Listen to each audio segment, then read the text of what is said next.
¿Dudas del laboratorio? Pregunte. No me acuerdo ya. No tenía planeado consultar. Yo tengo una duda. Sí, el evaluativo del laboratorio. Sí, ¿es solamente la parte del tema 3 o podemos usar también la parte del tema 4, digamos, todo lo que es? Sí. O los pisos, A ver, if then van a tener que usar en general. Y lazos probablemente también. En realidad la diferencia más significativa entre el laboratorio 1 y el laboratorio 2 son subrutinas. Los programas del laboratorio 1 van a ser cortitos, no deberían de usar subrutinas. Para el laboratorio 2 van a tener que usar subrutinas y van a tener que usar subrutinas con algo que vamos a ver hoy, que es un estándar de llamado. Es decir, van a tener que respetar la forma de pasar los parámetros, que es algo que queda hoy todavía pendiente. Sí, pero no creo que tenga un programa tan simple en el laboratorio 1 que no tenga un if o un lazo. ¿Sí? Así que la parte de salto condicional y demás, si la bien la vimos en el segundo, la van a tener que usar. ¿Alguna otra duda? ¿Se acuerdan que estábamos viendo en la clase pasada? Lo mismo que ya habíamos visto en la clase anterior. Terminamos las dos últimas clases en otro tema. ¿Cómo pasábamos parámetros a la función? No, esto es eso. No. Tener una negación con el tiempo.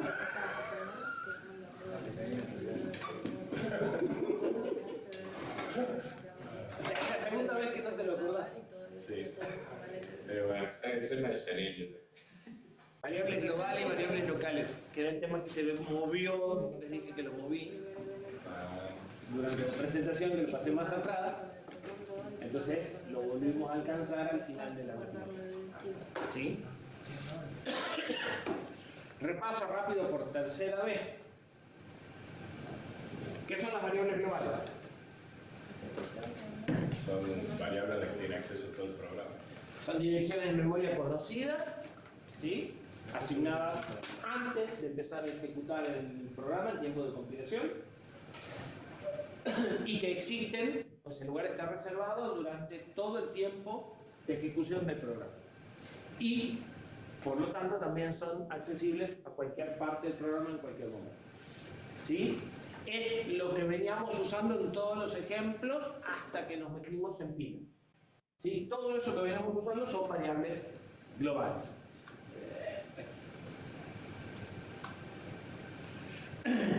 Entonces, antes de comentar la ejecución del programa, se asigna espacio suficiente en memoria para contener esa variable, se obtiene la dirección no cambia durante todo el tiempo de ejecución y es conocido por todo el programa.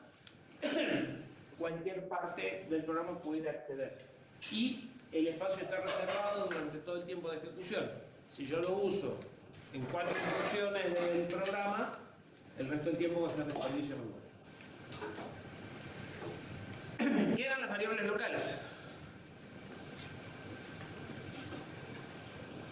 ¿Son locales a qué? ¿Al tiempo de ejecución? ¿Una rutina? A una rutina, o habíamos dicho un ámbito, a un pedazo, a un fragmento de código. En lo que es C y otros lenguajes similares, eso puede estar incluso dentro de llaves, por ejemplo. ¿Sí? O dentro de un bucle, o dentro del cuerpo DEN. Ni siquiera en todo el procedimiento. Todo eso se le llama ámbito. ¿Sí? Entonces son locales a un ámbito, solo existen dentro de ese ámbito. Y solo pueden ser accesibles durante ese ámbito, o durante la ejecución de ese ámbito. Estas variables realmente se crean en tiempo de ejecución. ¿Sí?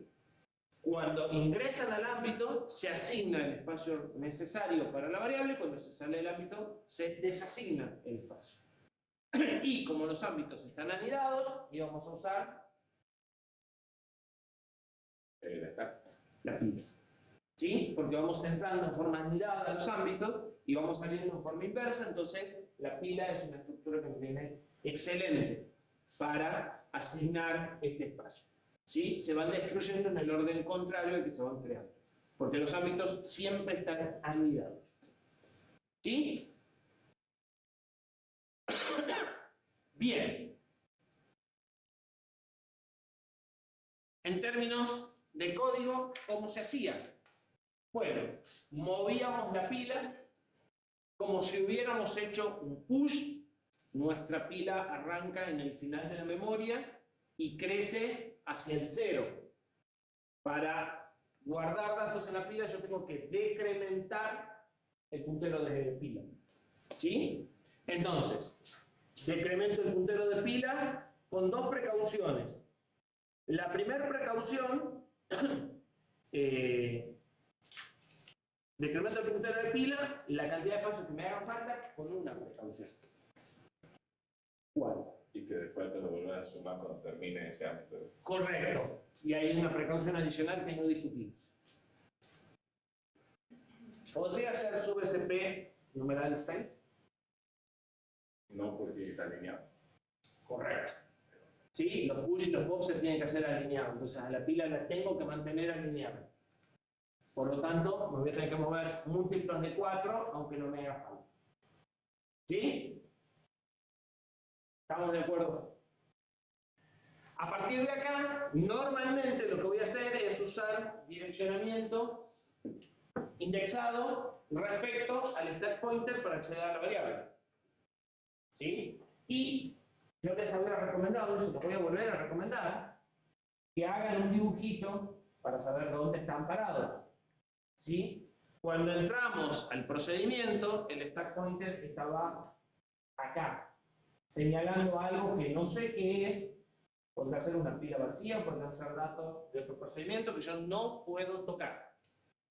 ¿Sí? Yo tengo que trabajar siempre de acá para arriba. Hace un push de 4 registros, es decir, que quedan mi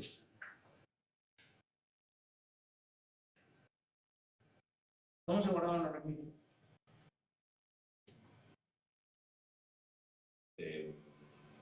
Mayor o menor. De mayor a menor. Entonces, ¿acá quién va? El 6. LR, que es R14. Ah, gracias. R6, R5, R4. Y mi puntero de pila queda acá. Y ahora, unimos 4 más. Y el puntero de pila queda acá. Y tengo 4 datos. Que para este algoritmo los vería como un vector.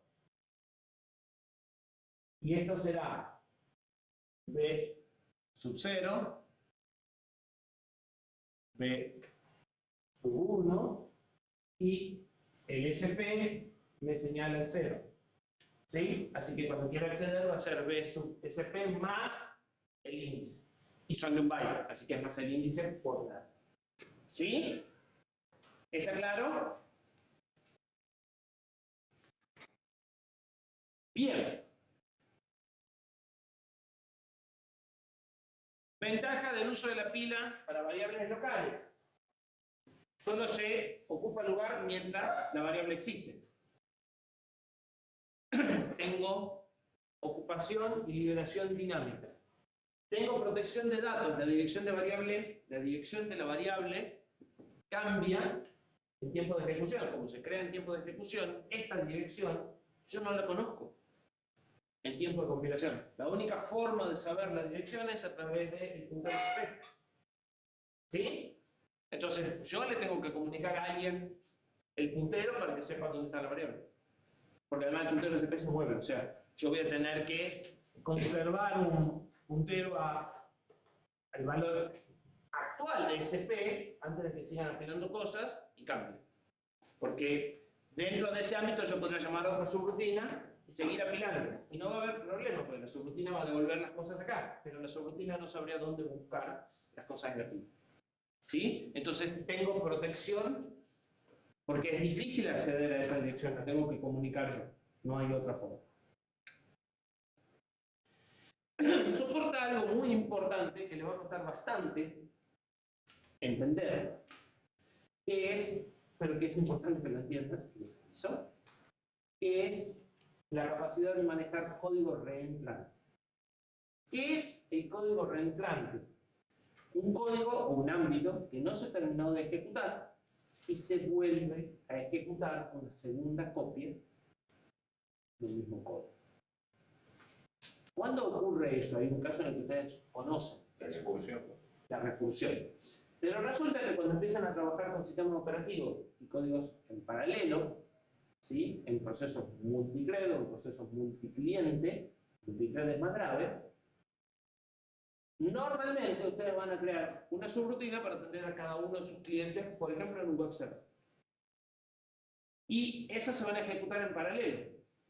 Va a haber una copia de datos para cada cliente, pero el mismo código se va a estar ejecutando para el cliente A y para el cliente B al mismo tiempo sin haber terminado el de la versión anterior. Es decir, que cuando tienen sistemas operativos vuelven a tener código reentrante. El mismo código se ejecuta n veces en distintos lugares. Si el mismo código se ejecuta n veces, las variables tienen que ser independientes para cada una de las instancias. ¿Sí? Pasa lo mismo que pasaba con los objetos, o sea, cada uno tiene que tener su estado. ¿Sí? Entonces no puedo usar variables globales. Porque si tengo variables globales y la versión A modifica el valor de la variable, B, la otra instancia lo va a haber modificado. ¿Se entiende? Y con la recursión tampoco puedo usar variables globales. Necesito sí o sí variables locales, pero esto funciona perfectamente. ¿Sí? ¿Por qué? Porque cada una tiene su espacio en la pila. No importa en qué momento se esté ejecutando, en el caso de un sistema operativo, cada uno le va a crear. Un sistema operativo le va a crear una pila independiente a cada una de las subrutas. ¿Sí? Va a modificar este puntaje SP para crearles pilas independientes. Y en el caso de que esté anidando, se van anidando y van saliendo en orden inverso, y lo que voy a tener es varias veces el mismo vector anidado uno arriba del otro en la pila, y a medida que te empieza a terminar la recursión, los voy a ir sacando. ¿Sí? Entonces, para tener código reentrante necesitan espacios de datos separados para cada una de las llamadas, es decir, variables locales. ¿Sí? Bien. Y además, otra gran ventaja que tienen para nosotros es que el código es relocalizable. No me importa en qué dirección de memoria está el stack pointer. Yo sé que mi variable está del puntero SP más X. ¿Sí? No me interesa el valor absoluto de la dirección de memoria. Por lo tanto, si esto se mueve en memoria, no pasa nada. A nivel variable, ¿no? Bien. Ahora, tenemos un problema. Y ya lo habíamos visto. ¿Qué sucede si yo tengo que apilar cosas acá arriba o si recibo parámetros en la pila? ¿Qué pasa si este mismo procedimiento recibe parámetros en la pila? ¿Dónde quedaban los parámetros? ¿Qué es lo primero que se hacía? En el proceso de llamada del programa principal a la se hacía sesión. el push de las cosas que quiero pasar. Se hacía el push de las cosas que quería pasar. Después Me voy a la se la convoca. Y la rutina nuestra, cuando se la convoca, ¿qué hace? Hace un push de Guarda registros que ella necesita. Y después crea variables locales. ¿Cómo quedaría esto? ¿Qué habría acá? O sea, los parámetros primero. Los parámetros. Quedarían claro. los parámetros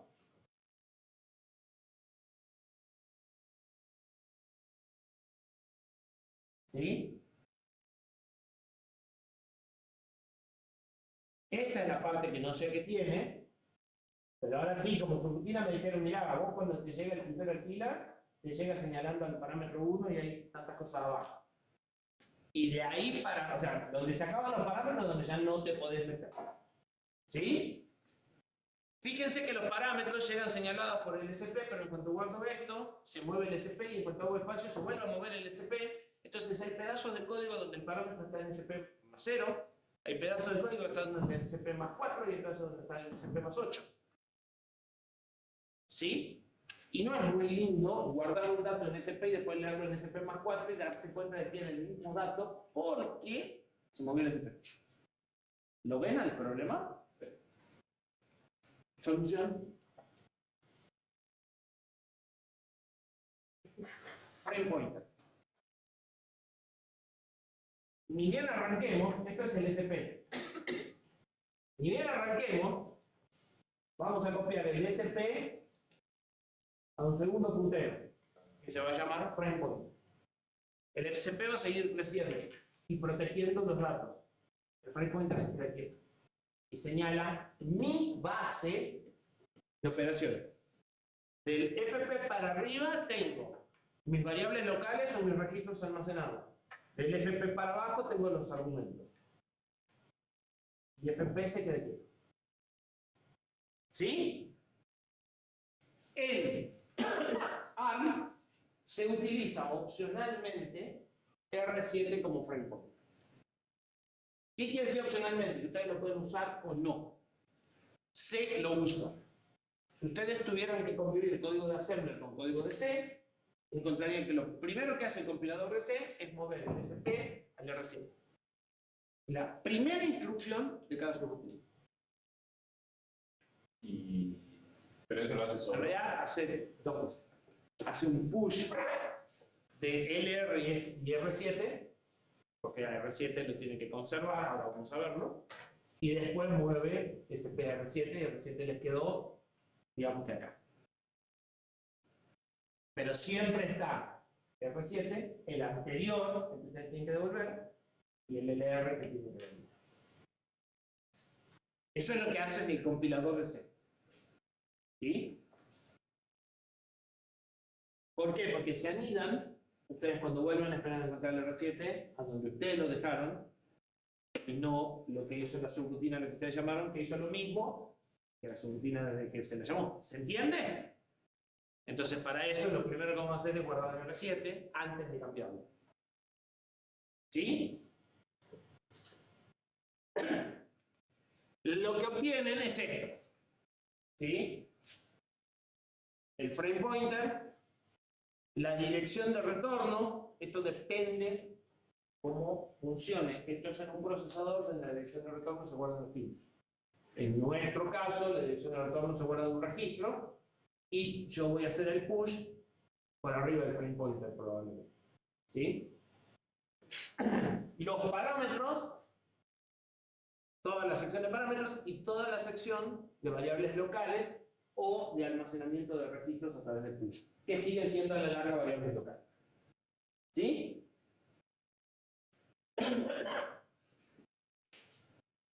Bien. Habíamos dicho que había múltiples formas de pasar argumentos a una función. Si nosotros queremos reutilizar funciones, o queremos usar funciones que ni siquiera escribimos nosotros, necesitamos saber cómo le vamos a pasar los argumentos, o sea, necesitamos saber cómo decidió el programador de esa función que le íbamos a pasar los argumentos. ¿Sí? ¿Estamos de acuerdo? Bien. Adicionalmente, si yo estoy ejecutando un programa y llamo una subrutina, esa subrutina puede cambiar valores de registros. Por ejemplo, nuestra subrutina de recién, esta, modifica R6, modifica R5, modifica R4, modifica R0. Si yo, el programa principal que llama esta subrutina tiene que saber que R0 va a volver con otra cosa, que R4 va a volver con otra cosa, o las tiene que guardar. ¿Sí? La otra opción es que esta subrutina guarde todo lo que modifica, entonces el programa principal ni se entera.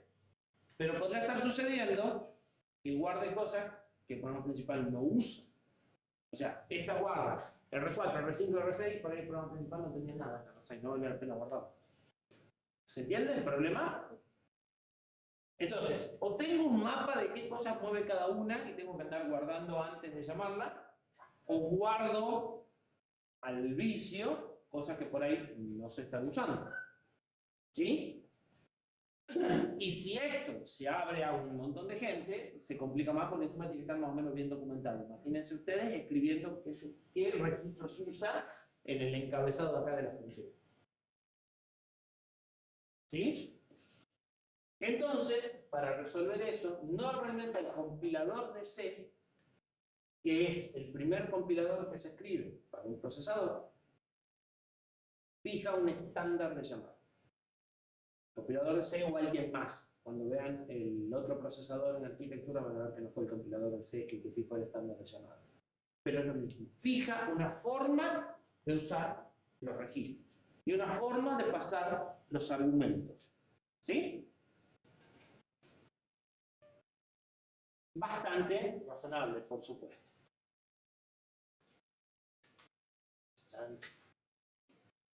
En nuestro caso, eso se llama AAPCS.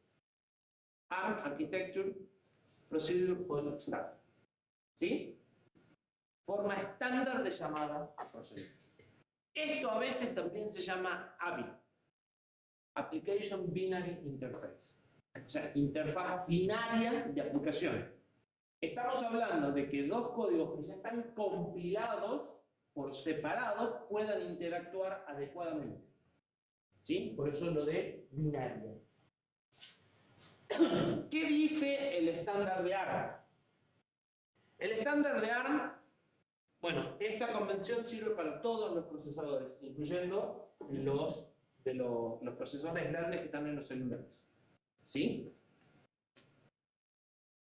En lo que toca a nosotros, dice que los registros R0 a R3 se van a utilizar para pasar los 4 primeros argumentos de la función.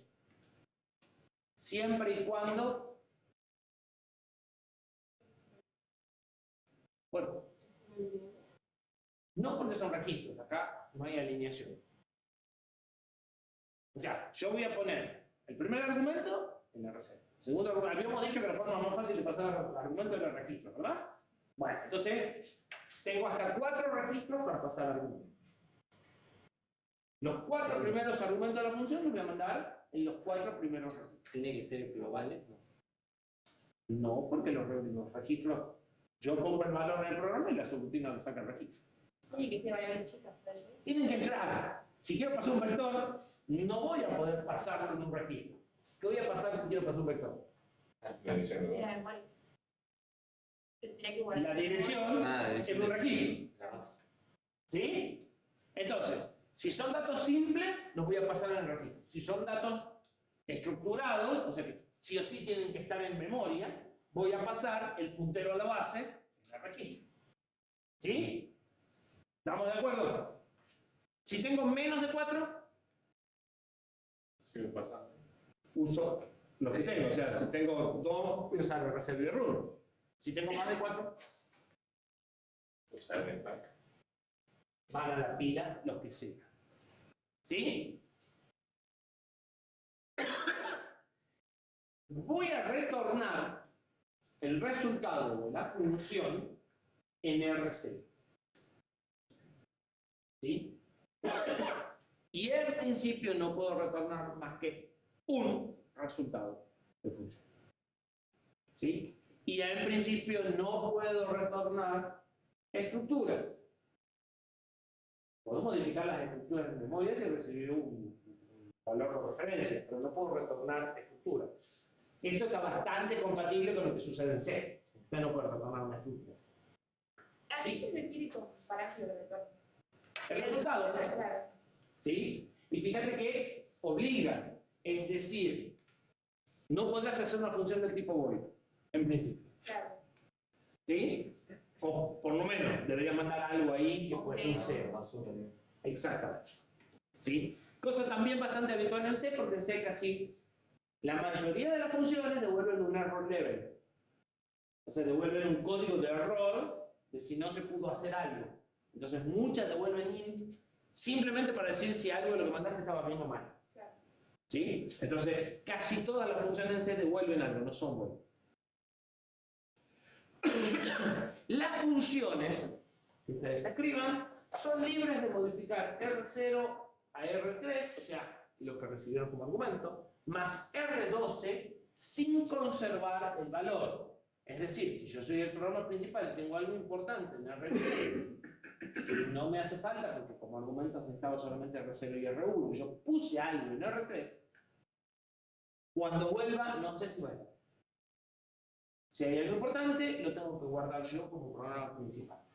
Porque lo que ponga en estos registros es volátil. Se puede perder. ¿Está clara esa parte? Por otra parte, las funciones están obligadas a conservar los valores de los registros R4 a R11. Los pueden usar, pero si los usan, primero tienen que guardarlos y antes de retornar tienen que devolver el valor que tienen. ¿Sí? ¿Se entiende? Ese caso, por ejemplo, si yo quisiera usar en la subrutina, o sea, el R4 y el R11 necesitarían variables auxiliares, ¿verdad? Exactamente. Tendría que guardar el valor que tenía antes, usar el registro y volver a guardar el valor que tenía antes. Por eso hacemos push de R4 a R7 y el R porque anida, Claro, si no guardaría el R, ¿sí? Porque les voy a cambiar el valor. Y porque esa subrutina anida con otra subrutina. ¿Sí?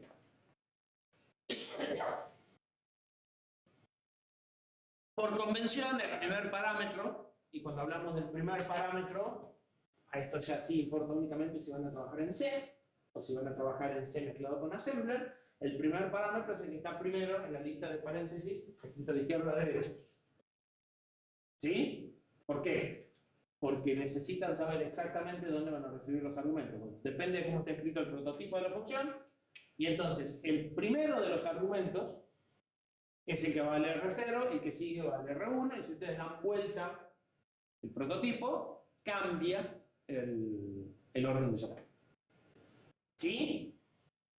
Pregunta. En base a esto, ¿para qué usarían en una subrutina R0? ¿Para qué usarían R4? ¿O cuándo usarían R0 y cuándo usarían R4? R0 no es para devolver el valor, o sea, el valor de la subrutina. Pero eso normalmente es al final. Ah, ¿para qué lo usaría en el medio? Y podría, por ejemplo, si tengo que hacer varios add, podría ir poniendo los resultados de los add en R0. ¿Por qué? Para usar todo el espacio que tengo. Y como R0 no me importa si la modifico, a diferencia de R4, R5, R6, que no las tengo que modificar. Entonces me ahorro el quilombo de tener que guardar los valores de R4, R5, R6, directamente uso los registros que sé que puedo modificar. Bien, va por ahí. Supongan que ustedes tienen una subrutina que llama a otra subrutina. ¿Sí? Esa subrutina barre un vector. ¿Dónde ponen el puntero al vector? ¿R3 o R4? R3 está sin usar. R3 está sin usar. Y lo pongo en R3. No. Wow. La otra subrutina te lo puedo cambiar. Vas a tener que guardarlo antes de llamar a la subrutina y recuperarlo después de volver de la subrutina cada vuelta en el lazo. En cambio, si usas R4, vos lo guardamos solo al principio y lo recuperamos solo al final. ¿Sí? Ahora, necesitas leer un byte de una tabla para hacer una conversión tipo BCD. SD lees y después lo guardas en la tabla. ¿En dónde lo pones? R3 o R4. En R3 porque usted tiene que hacer eso. Mientras no llames a la subrutina, vos lo podés leer y escribir ahí tranquilo. Entonces, la idea a la larga es que estos registros, más allá de para los argumentos, se usen para operaciones cortas, para operaciones donde leo, tomo el valor, lo uso y a los 2 o 3 instrucciones no existe más. Y seguro no hay una llamada subrutina al medio. ¿Sí? No importa si estoy en una subrutina o un programa principal, los valores que se usan a lo largo de toda la subrutina, me conviene mandarla a los registros conservados. ¿Sí? Obviamente, si estoy en una subrutina hoja y no necesito más que 2 variables, puedo usar R3 para esa variable que vive a todo lo largo del procedimiento, porque no llamo a nadie, no necesito guardarla y me alcanza. ¿Sí? Pero en términos generales, ustedes ven que hay valores que son temporales muy cortitos, leo, escribo, porque son para cálculos auxiliares. Todos esos cálculos auxiliares se deben estar haciendo acá. Es más, es habitual que ustedes al argumento lo reciban acá y lo pasen a una respuesta. Para que les quede esta libre para hacer todos los cálculos auxiliares. ¿Sí? Entonces, la idea de uso es R0 o R3 se usan para pasar argumentos. Si los argumentos ya no los necesitan, los destruyen. O sea, si ustedes reciben un puntero en R1, lo pueden ir moviendo a ese puntero y listo.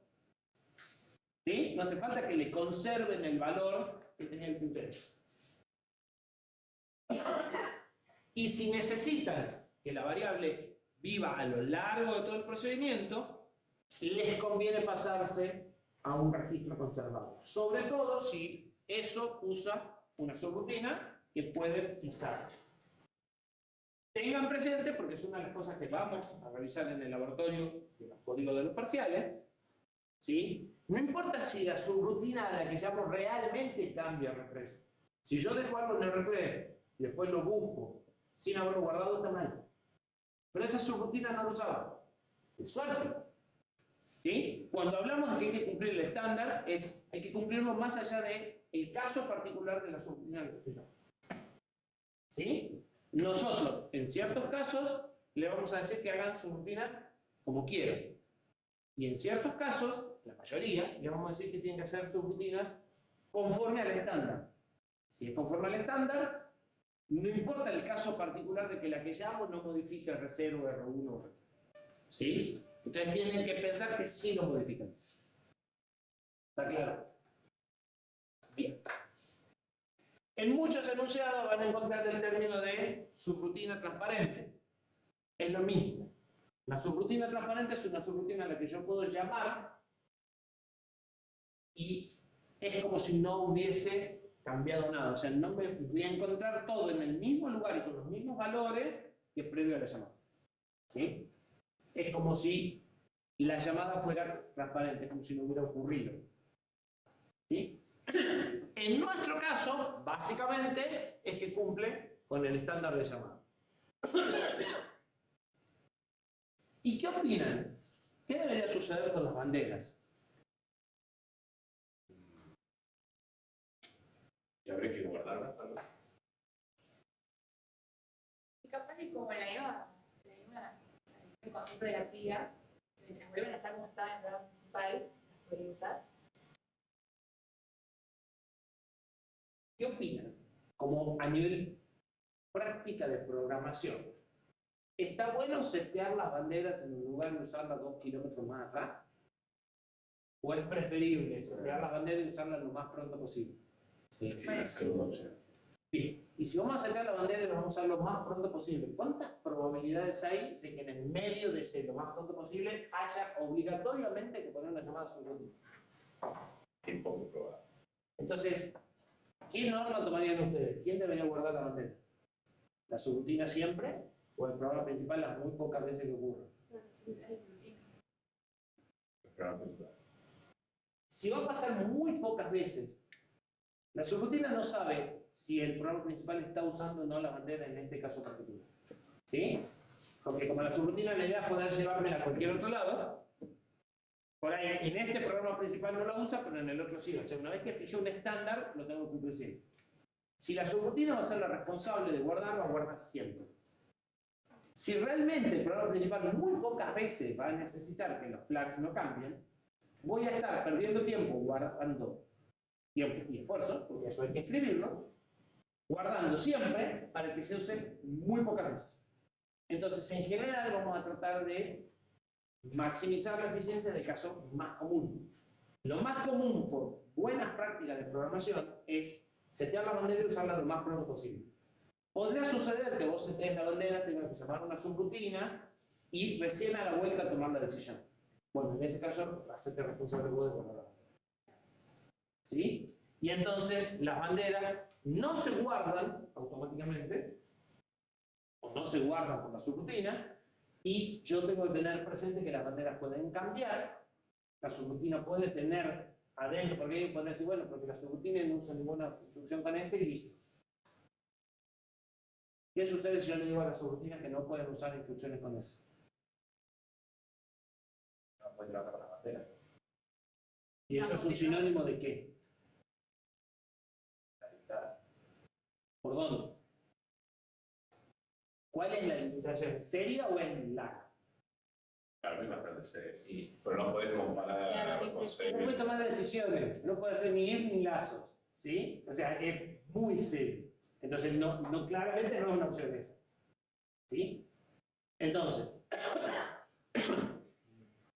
la idea es, las subrutinas modifican la bandera libremente y el programa principal, si necesita, se hará cargo de guardarla, o la subrutina que convoca se hará cargo de guardarla.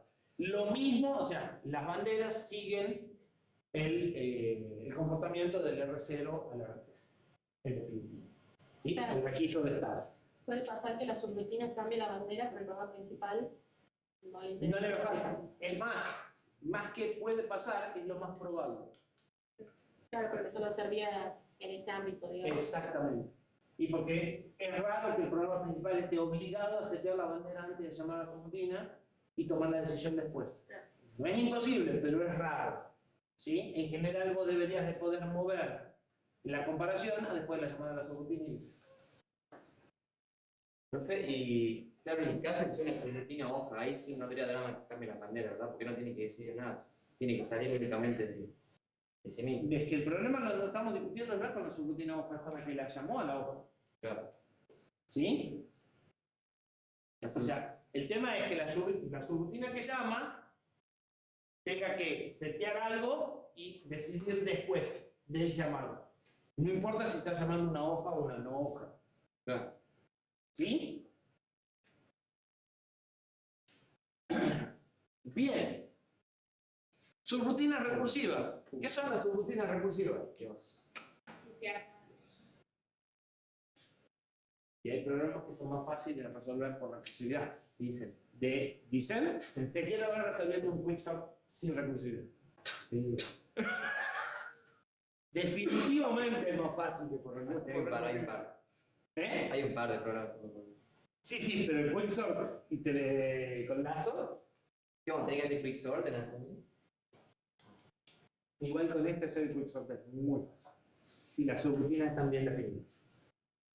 Estaba hecho en algún lado el quicksort, porque en algún momento lo dictábamos en el laboratorio de cómo se hace el quicksort. Si definen bien los argumentos, es muy fácil. Si vos definís dos punteros, inicio y fin, para la subrutina, lo único que haces es fijarte si los punteros se encontraron, volver, y si no, ordenar y llamar a la misma subrutina con los dos punteros. ¿Sí? En este es bastante sencillo. Básicamente porque podés manejar hasta 4 punteros al mismo tiempo. En cambio, en el procesador que usábamos antes, tenía un registro de 8, que se llamaba A, y un registro de 16, que se llamaba IX. Y eso es todo lo que tenía. Entonces, pasarle los argumentos de 3 punteros con un solo registro era un poco complicado. ¿Sí? Bien. Hay problemas que son mucho más fáciles de resolver recursivo. ¿Sí? Y hay problemas que pasar de recursivo a un lazo es fácil, y hay problemas que no es fácil pasar a un lazo. ¿Sí? Para que un programa recursivo funcione bien, tiene que ser reentrante. Lo acabamos de decir. Y para que un código sea reentrante, necesita áreas de datos independientes para cada llamado, ya lo sabíamos, y algo que a ustedes nunca se les ocurriría, pero que se puede hacer, que es código puro.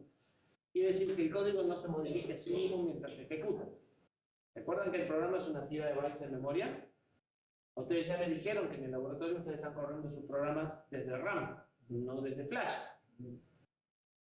Podrían verificar el código de operación de una de las instrucciones que están ejecutando en el medio enlace. ¿Lo ven?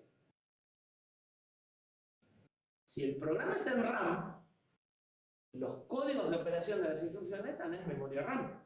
Ustedes podrán apuntar un puntero a algún lado y modificar el contenido de RAM y modificar el programa.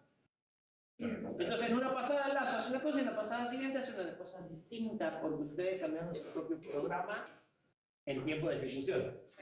Una porquería. ¿Sí? Pero técnicamente se puede. Y en algún momento alguien usó ese tipo de cosas para encriptar información. Gracias a Dios, no, ya no se usa más. ¿Sí? Pero se puede. De hecho, no nos pasa a nosotros porque usamos el stack, ¿no? No, eso no les pasa porque ustedes no se ponen a tratar de hacerlo.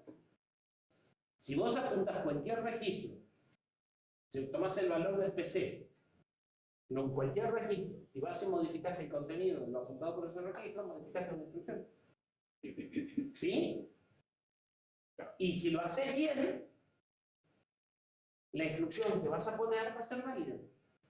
Si lo haces mal, vas a poner un código de operación inválido, cuando vaya a ejecutar se va a plantar porque si eso no existe. Pero si lo haces bien, vos podrás poner una instrucción válida. ¿Sí? O sea, habíamos dicho, el programa, cuando está en memoria, cuando estamos en una von Neumann, el programa no deja de ser más que un dato para otro. ¿Sí? Entonces, ¿se puede manipular el programa en tiempo de ejecución? Normalmente no lo hacemos, pero se puede. De hecho, ese tipo de cosas muchas veces se hacen, son las vulnerabilidades, los ataques de seguridad más o menos ese tipo de cosas. O por poner en la pila código ejecutable. Hacer push de códigos de operación y después saltar a ejecutar cosas en la pila y ejecutar datos. Por agarrar una variable, construir la variable con un programa y después, por algún error, normalmente lográs saltar a ese dato. Cosa que un sistema operativo no te debería dejar.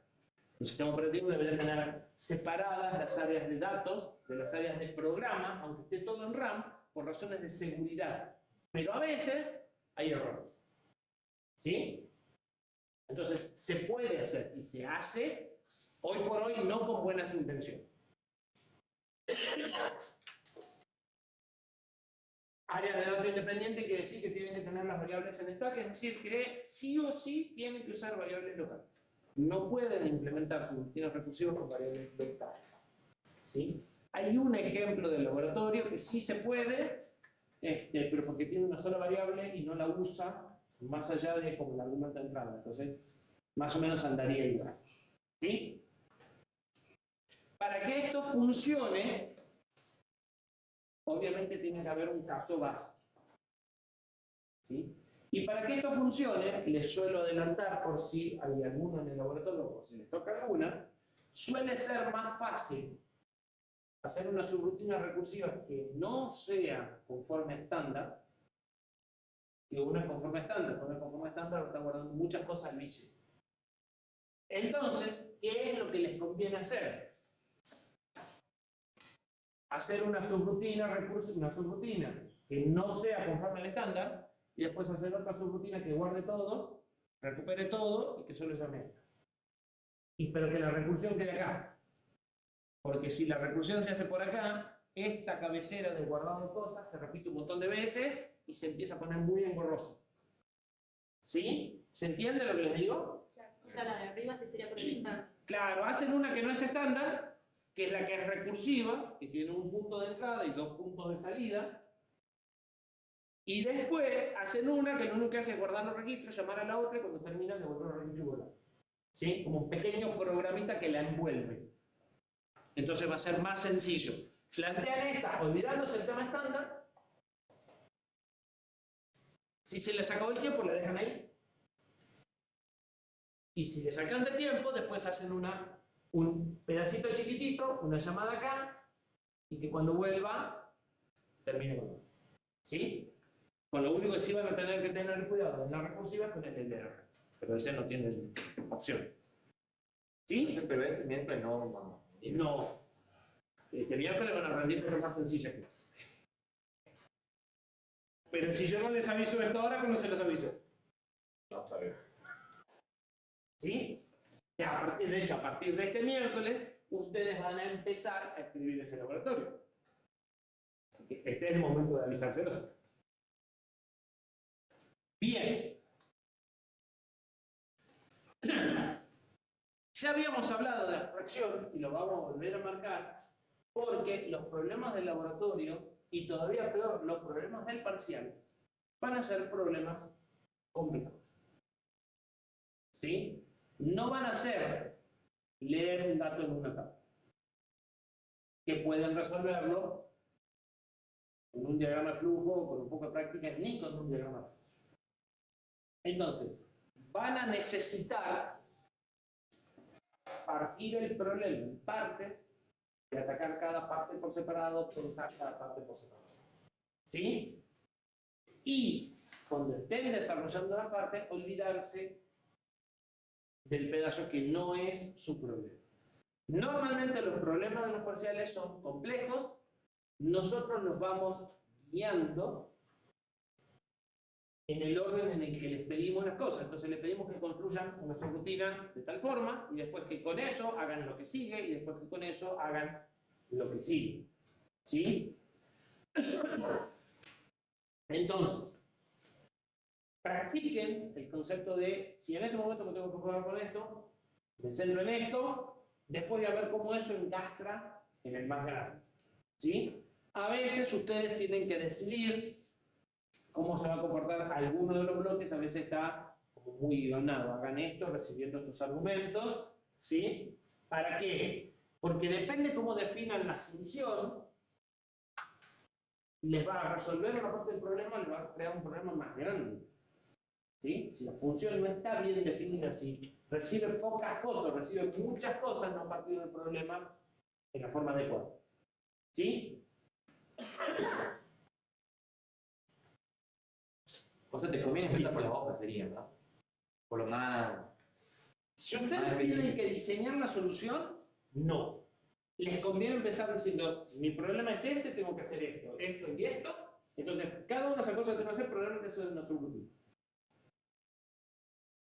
¿Sí? O tengo que hacer esto y repetirlo hasta esto. Bueno, listo. Entonces, tu programa es un lazo con llamada a subrutina.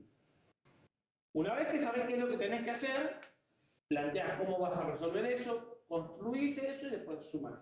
Siempre el diseño es top-down, o sea, del problema completo a cada uno de los componentes, y la construcción es de cada uno de los componentes al problema completo reensamblando al revés.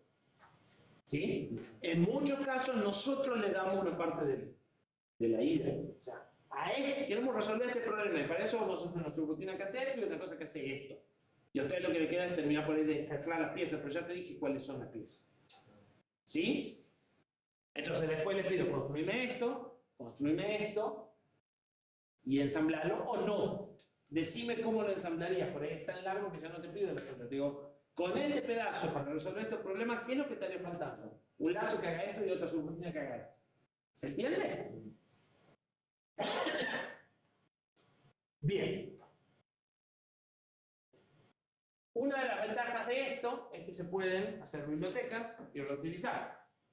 ¿Sí? Si resuelven un problema concreto que es recurrente, usan la misma solución, ya lo discutimos. Y un concepto más, para cerrar, es algo que ustedes escucharon nombrar un montón de veces, que es un driver. ¿Qué es un driver? Controlador, o sea, un software que hace la interfaz entre hardware y el sistema operativo, sería, vamos a decir.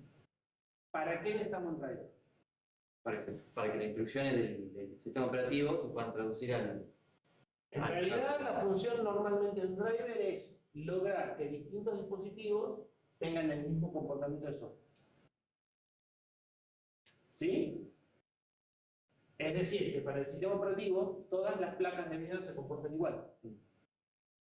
Porque lo que proveen es un conjunto de funciones que reciben los mismos argumentos, con los mismos datos, con los mismos nombres. Entonces el sistema operativo puede llamar a esa función y sabiendo qué es lo que va a suceder, sin importarle cómo esa función se ejecuta en el dispositivo en cuestión. ¿Sí? Nosotros ya hicimos algo parecido a un driver. Cuando dijimos que teníamos que prender una fila o prender una columna, ¿sí? Sin preocuparnos. O sea, nosotros hicimos un driver para la pantalla. Necesito apagar toda la fila, prender un segmento y prender un dígito. ¿Sí? Y definir 3 operaciones conceptuales sobre el dispositivo, que pueden ser 3 funciones, y mientras las funciones sean las mismas, reciban los mismos argumentos, no me interesa qué pasa de ahí para abajo. Entonces, un driver no es ni más ni menos que, de vuelta, una abstracción o una colección de funciones. Normalmente con una sola función no me alcanza, pero una colección de funciones para manipular un dispositivo sin preocuparme de los detalles de cómo está construido o implementado ese Es como la interfaz de Java, ni más ni menos. un conjunto de funciones. Una interfaz es el equivalente a un driver a nivel diseño de objetos. Y yo sé que tengo estas operaciones que reciben estos argumentos y que conceptualmente hacen esto. Es lo que se llama una API también. ¿Sí? Una interfaz de programación. O una biblioteca. Todo se está refiriendo al mismo concepto, que es, a la larga, abstracción, como dijimos recién. Lo uso sin preocuparme en la implementación. ¿Sí? Bueno, las funciones son claves para todo esto. Las funciones, subrutina, procedimiento, como quieran llamar. O métodos. A la larga, todo lo que está por detrás es lo que acabamos de ver. ¿Dudas? ¿Hacemos recreo? Dale. Bueno, ahora sí, preguntas. Sí, yo no había terminado de entender. Ya recuerdo del código ¿Reentrante o recursivo? reentrante. El código reentrante, ¿cómo manejo los SP? Porque yo en ese caso habíamos dicho que por ejemplo, para la recursión íbamos a tener, o sea, para cada llamada de esa función, que tener un espacio similar a la fila, ¿verdad? Correcto. Entonces, ¿cómo manejo el SP? O el SP, una vez que termino la llamada de la recursión, cuando se empiece a ejecutar, a ella tendría que moverse el SP. Perfecto. Nosotros pusimos una regla bien simple e inviolable con el SP. Lo que yo hago al inicio de un ámbito, lo tengo que deshacer al final. Entonces, si vos tenés una subrutina recursiva, la subrutina recursiva llega a un punto en el que se llama a sí misma. Esa nueva instancia, esa nueva llamada, si bien es la misma subrutina, se va a comportar como si fuera otra subrutina, desde el punto de vista de comportamiento. Entonces, esa subrutina guardará lo que le haga falta a pila, creará las variables locales que le haga falta, y se va a llamar de vuelta a sí misma, pero van quedando n llamadas pendientes. Cuando vos llegás al caso base, empezás a salir y empezás a deshacer tantas veces lo que hiciste cuando fuiste entrando. ¿Se entiende? Entonces, si vos al final de la subrutina, cuando salís, sin importar si salís por el caso base o si salís porque ya terminaste de hacer, ya. Vamos al quicksort. Vos, en el quicksort ordenás esta mitad, o sea, pasás todos los menores para acá, todos los mayores para acá. Después decís ordenar esto y después ordenar esto y terminás. En ese fin tenés que deshacer lo que hayas hecho al inicio. Claro. Y después decís, cuando voy a ordenar las dos primeras mitades, si acá tengo un solo número, o sea, si este y este son iguales, termino. Ahí también tenés que deshacer lo mismo. ¿Sí? Una subrutina recursiva tiene 2 finales. Es muy recomendable que el caso base salte al final, o sea, que vos hagas inicio, lo que corresponda, if caso base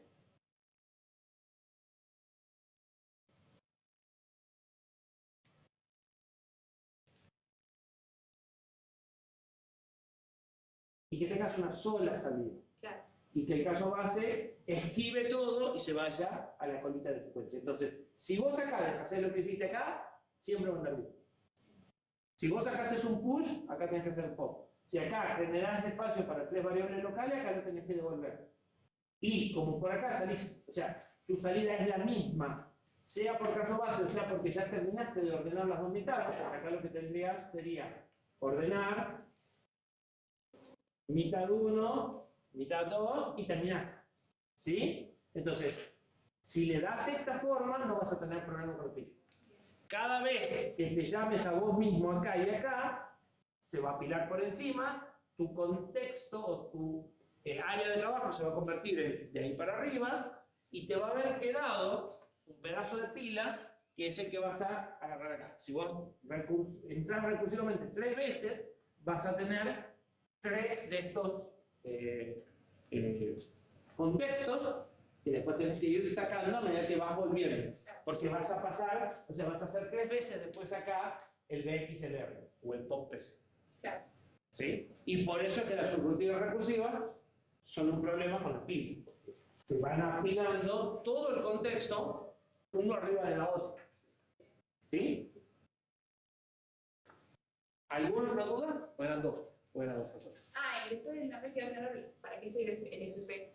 El FP sirve solamente para que vos, o sea, como el SP es un contexto variable, o sea, vos vas apilando cosas y se mueve, el FP sirve para congelarlo en el lugar donde vos lo recibiste y tener una referencia constante, sin importar si vos haces push, pop, creas más variables en un ámbito anidado o no, como lo haces respecto a este, o sea, al espacio lo asignás con este, pero este se queda quieto, entonces tu referencia, ¿sí?, va a ser siempre FP más 8 en lugar de a veces SP más 4 y a veces SP menos 3. ¿Se entiende? Entonces es para tener una referencia quieta durante todo el procedimiento. ¿Sí? Sobre todo si en el procedimiento vos tenés ámbitos donde creas variables adentro de vuelta. O sea, si tenés un if y creas variable adentro de un if.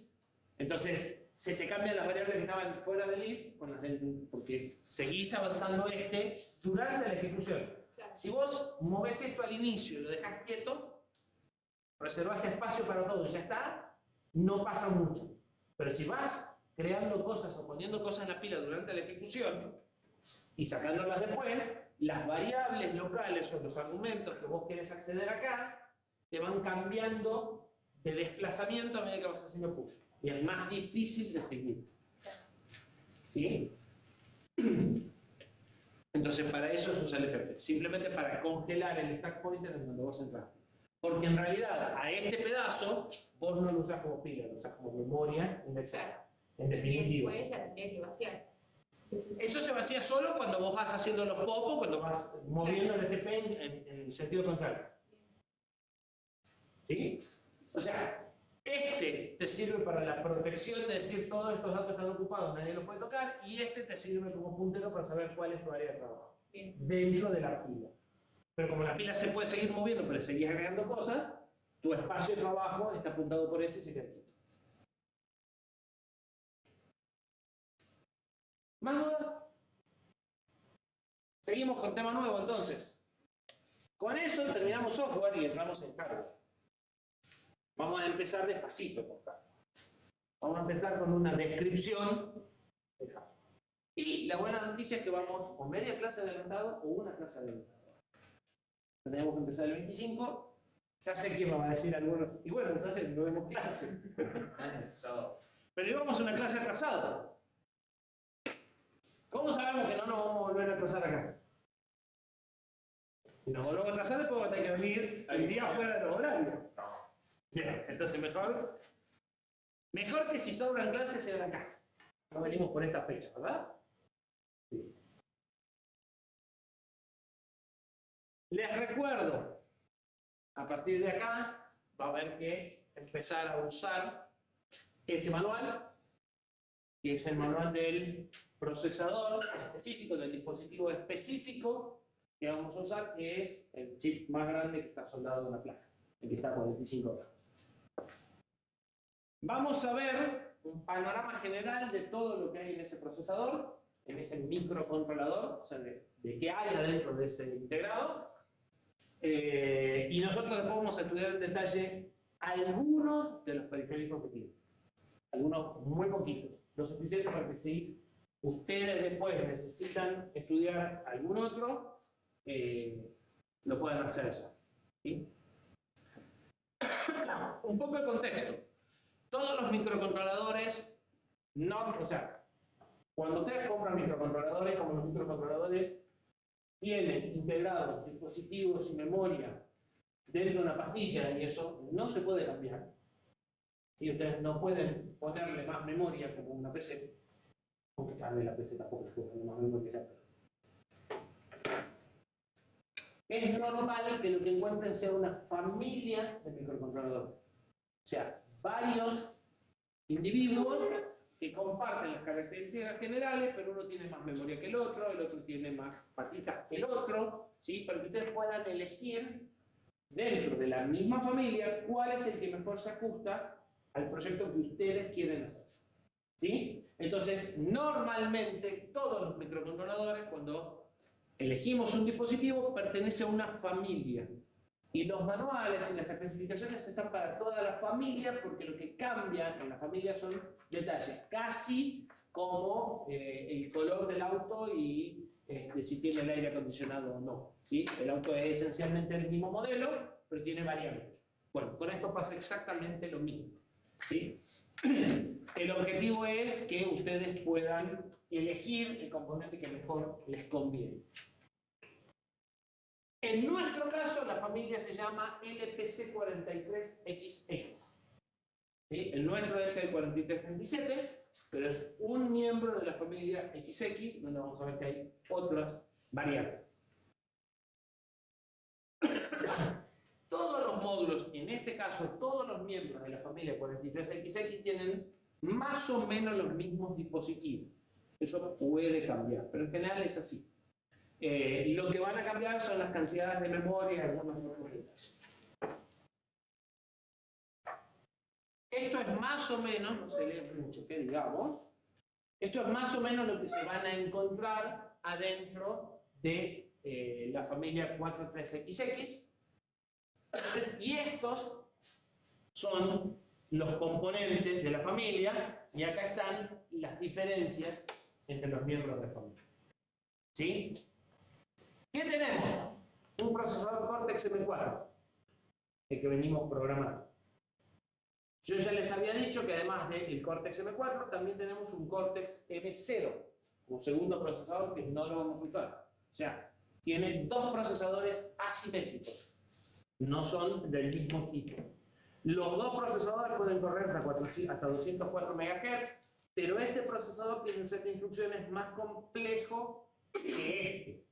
Hay algunas instrucciones de las que nosotros estamos viendo que ejecutan en este, pero no en este.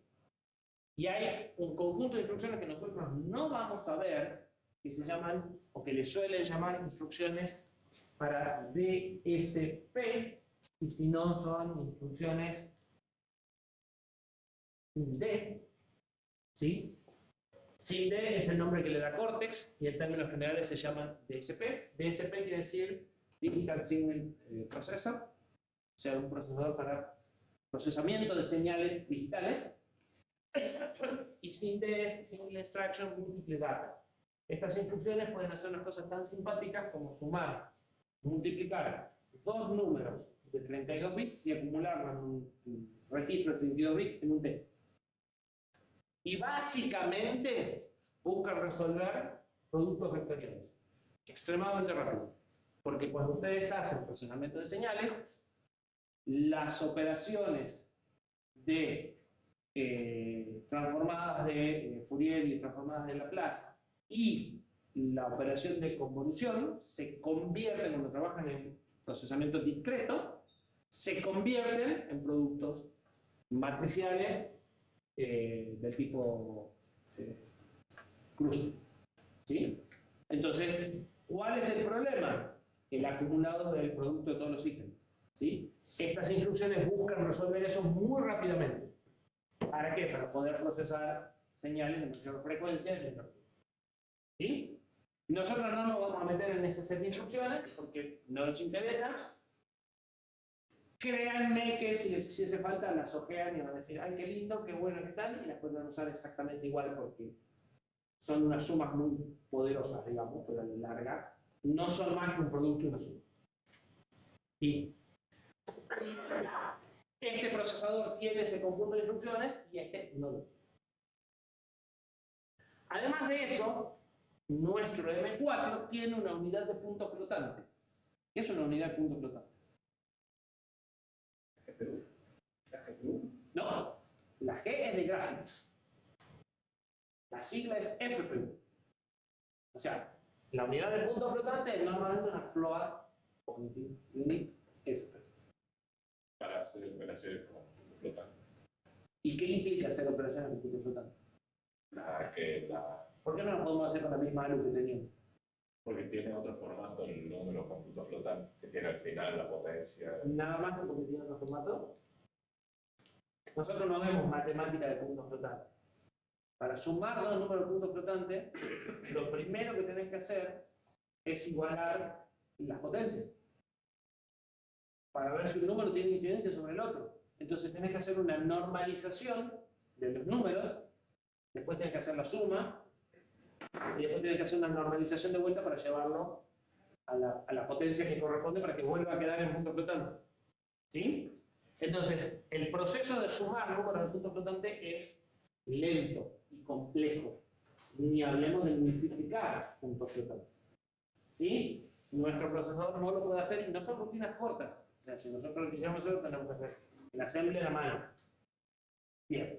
Para eso, lo que tenemos es una unidad de puntos flotantes, un procesador especializado en hacer operaciones. Esta unidad es un coprocesador o un procesador parecido a lo que serían los procesadores de entrada-salida. ¿Se acuerdan que hablamos de un procesor? Sí. Bueno, pero este no procesa entrada-salida, procesa aritmética. Yo lo que tengo son registros y le puedo ordenar que haga ciertas operaciones. Las operaciones de puntos flotantes llevan varios ciclos de extra. Entonces, o me quedo esperando y le digo la instrucción que sigue, o uso algo como interrupciones.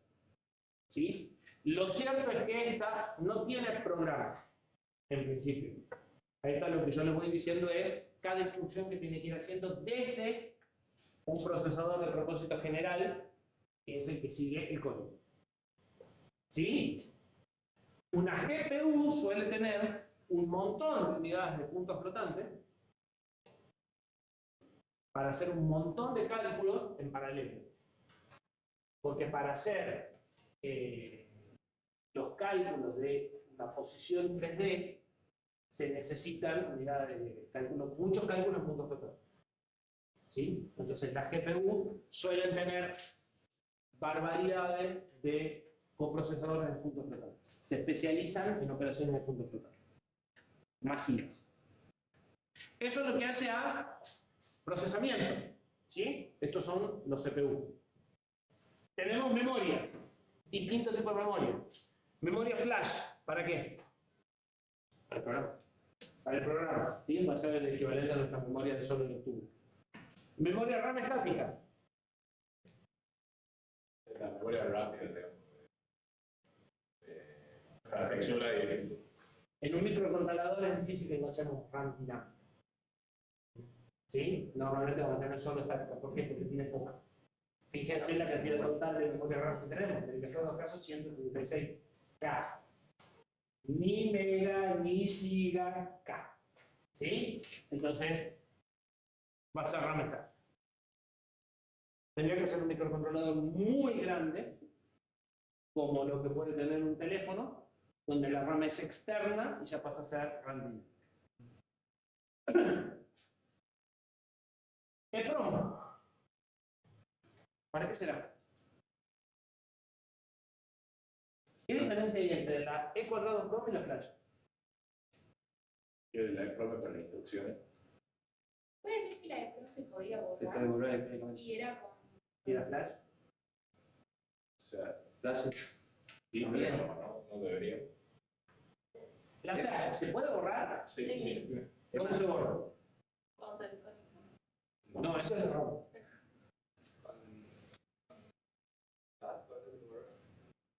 Sí. Pero la Pro también. ¿Y cuál es la diferencia entonces? Es más lento, me parece, la Pro que la Flash. Que la flash se gasta. La PROM también.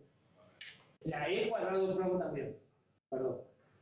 La E PROM, no sé si se gasta, creo que no. La E PROM se borra con ultravioleta. Pero acá tengo una E cuadrado PROM. La E esta es de eléctrica.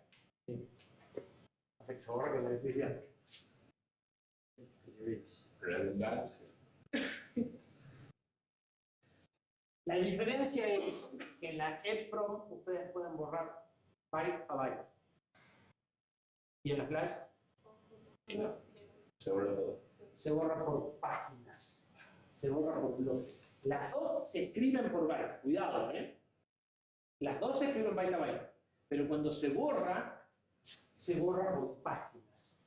La Flash, o sea, ¿cuál es el tema? El proceso de borrado sabemos que no es una RAM donde yo voy y escribo. Escribir en una de estas memorias implica primero borrarla, y para borrarla hay que dar tensiones más elevadas de lo habitual y tiempos diferentes a lo habitual, y después escribirla, donde también se usan tensiones y tiempos diferentes. ¿Sí?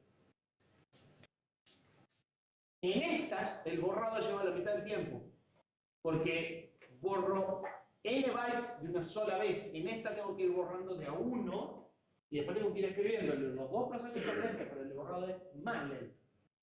¿Sí? Entonces, la única diferencia es constructiva. Estas están pensadas para borrados masivos. ¿Sí? Por eso son las que se utilizan como medios de almacenamiento. Yo borro un sector completo y reescribo un sector completo. Es más, puedo borrar la memoria completa en una sola operación. Pero ¿qué pasa si yo quiero guardar algunas variables sueltas y que no pierdan los valores cuando se cortan? ¿Qué pasa si yo quiero guardar un número de serie, por ejemplo?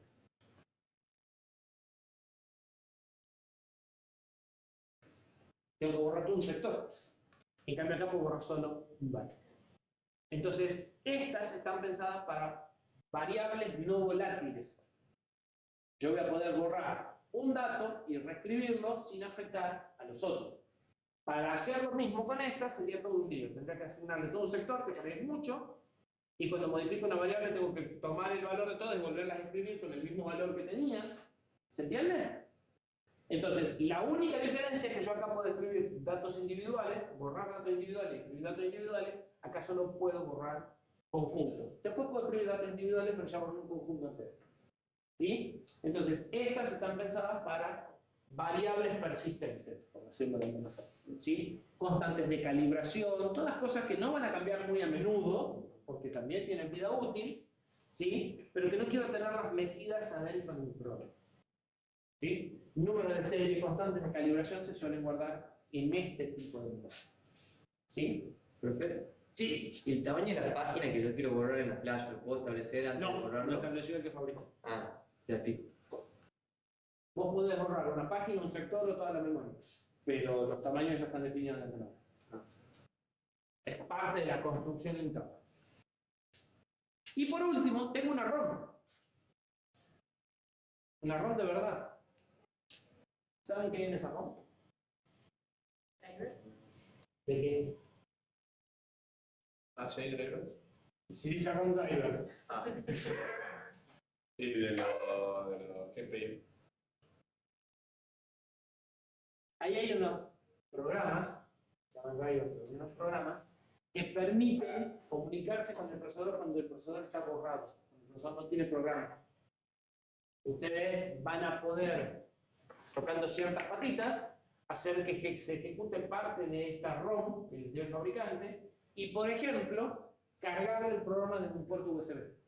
Entonces, el programa que gestiona el puerto USB para recibir el programa por primera vez sin un programador como tenemos nosotros, está acá. Entonces el fabricante escribió un programa y lo guardó en una ROM al momento de fabricar para que les sirva de asistencia en ciertas situaciones, normalmente para asistencia en la programación del procesador por primera vez. ¿Sí? Entonces lo que hay acá son secuencias de manejo de USB, de manejo de puertos seriales que les permiten comunicarse con un procesador que no tiene programa. Lo que van a hacer es, en lugar de ejecutar el programa de acá, lo van a ejecutar de acá. Y como esta es una ROM de verdad, está construida al momento de hacer el silicio, esta siempre existe. ¿Sí? Casi nunca se usa. Bien. Fíjense que las cantidades de memoria, acá dice 256, 512 hasta, pero en realidad cambian de dispositivo en dispositivo. Una de las cosas que cambian es la cantidad de memoria que tiene de flash y de RAM cada uno de los dispositivos. ¿Qué más tenemos? Varios sistemas de reloj. Los sistemas de reloj de los microprocesadores son uno de los componentes más complejos que hay en el microprocesador. ¿Sí? Nosotros no vamos a ver nada del sistema de reloj, pero básicamente tenemos en casi todos los microcontroladores a día de hoy un oscilador programable que ustedes no vieron fundamentos de telecomunicaciones. Hay un circuito que van a ver más adelante que se llama PLL, no sé si lo escucharon nombrar. ¿Sí? ¿Pero por qué lo escucharon nombrar? ¿Eh? Ya lo vi. Ah, bueno, pero me entendí. Sí. Bueno, un PLL es un circuito que les permite ingresar un valor digitalmente de la frecuencia a la que quieren que genere el oscilador. O sea, digamos que la caja negra que tiene una señal de clock de referencia y por acá entra un multiplicador, un divisor, y por acá sale esta señal multiplicada. Entonces por acá entra un mega y por acá pueden sacar 12, 20, 30, 60, ¿sí? 120, de acuerdo a lo que dicen por acá. Y esto puede ser analógico digital, pero hoy por hoy es normalmente digital. Entonces ustedes le ponen dos factores, le dicen a lo que entra por acá, multiplicarlo por tanto, dividirlo por tanto, y esa es tu frecuencia de reloj. ¿Sí? Normalmente, para que eso ande, además de tener un generador un oscilador estándar, digamos, de frecuencia no fija, hay que configurarle los valores, ¿sí? Y normalmente el sistema de generación de reloj puede utilizar distintas entradas, tiene más de una entrada de reloj. Entonces puede usar un cristal de cuarzo que tiene mucha estabilidad, puede usar un circuito de RCA interno que tiene una tasa de error del 20%, ¿sí? Depende de lo que quieran hacer. Y normalmente esto es una máquina de estados finitos que arranca a una velocidad y a una frecuencia y hay que ir llevándolo a la configuración que ustedes quieren y muchas veces no pueden pegar un salto demasiado grande porque este oscilador se desengancha, o sea, no puede seguir la variación de frecuencia que le están pidiendo y deja de oscilar. Si deja de oscilar, el programa se puede. Si yo no tengo reloj, el micro no hace nada. ¿Se acuerdan que es una máquina de estados finitos? Entonces, la configuración del sistema de reloj suele ser bastante compleja. Nosotros, en esta asignatura, normalmente no lo tocamos al reloj. Como arranca, anda. Nuestro procesador arranca utilizando un clock interno, generado con un circuito RC interno dentro de la pastilla, y funcionando a 80 MHz. O sea, podría trabajar a 204, pero nosotros lo vamos a tener trabajando a 80. Normalmente, de ese sistema de reloj, o en nuestro caso incluso hay tres sistemas de estos independientes. Porque como nuestro micro tiene un puerto USB, los puertos USB necesitan una señal de 48 MHz fija, porque el puerto USB transmite datos usando una señal de clock de 48 MHz, no negociables. Entonces necesito tener el sistema de reloj del procesador más el sistema de reloj del USB, que tiene que ser 48, sin importar a cuánto tenga el procesador. ¿Sí? Y algo por el estilo pasa con un subsistema de audio que también tiene una velocidad fija. Entonces tenemos tres sistemas de reloj. Y no nos vamos a meter fuera ninguno. Lo único interesante es, como les digo, nuestro procesador corre a 80 en general. Entonces, cuando más adelante hagamos algunos cálculos de tiempo, nuestra frecuencia va a ser 80 MHz y podría ser hasta 204. Si nos metemos con el sistema. ¿Se llama overclocking? En estos bichos normalmente no podés hacer mucho overclocking que digamos. Y de hecho ya calienta bastante sin que hagas overclocking.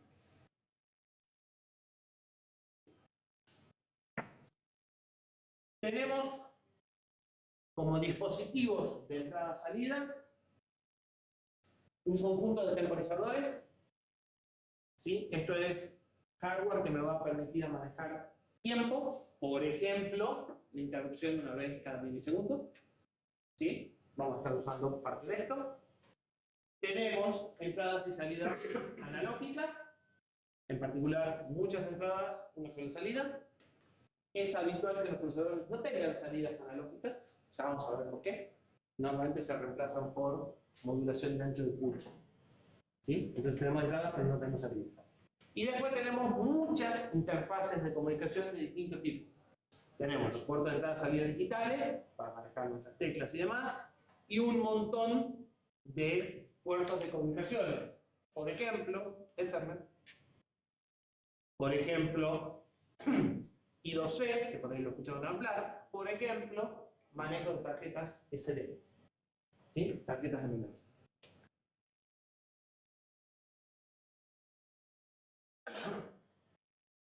¿Qué periféricos avanzados tenemos? Dos puertos USB de alta velocidad. Entre los puertos USB tenemos la capacidad de ser maestro o esclavo. Eso lo van a ver en las últimas asignaturas, van a ver el puerto USB. Pero ya se habrán dado cuenta que el puerto USB no es lo mismo en la PC que el impresor, ¿verdad? Bueno, el puerto USB es asimétrico. No es lo mismo el dispositivo que controla la transferencia que el dispositivo esclavo. Nuestra placa puede ser las dos cosas, o sea, a nuestra placa le podemos enchufar un pendrive o le podemos enchufar un impresor.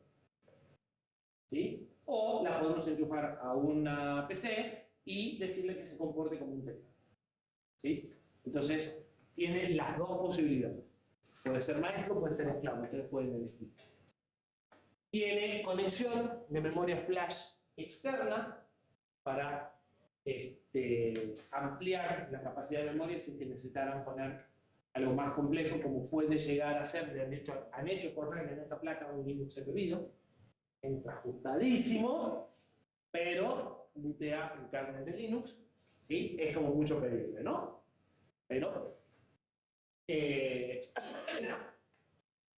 y múltiples puertos de conexión, y entre ellos Ethernet, que no es exactamente trivial.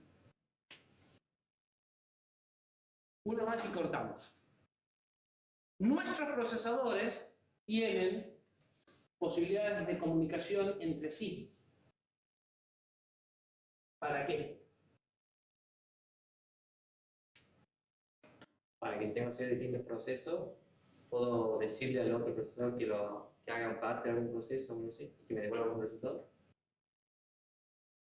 Cada uno está corriendo su programa, ¿sí? A distintas velocidades, con distintos tiempos. Yo voy a necesitar algunas formas de comunicación entre estos dos procesadores. En el caso de nuestra placa, yo podría comunicarme a través de una variable global. La memoria RAM de los dos procesadores es la misma. Uno podría escribir cosas y el otro las podría leer. ¿Sí? ¿Estamos de acuerdo? Pero además de eso, o sea, esa es una forma de comunicación. Recuerda que les había dicho que en cierto contexto las variables globales eran negociables. ¿Sí? Acá no tengo otra forma que sea global, porque como son dos programas distintos, la única posibilidad es decir, mira, puedo poner la misma o buscar la misma. No hay otra. ¿Sí? Sí o sí tiene que ser una variable global. La otra posibilidad es, hay una cola FIFO, de mensajes donde este puede escribir y este puede leer.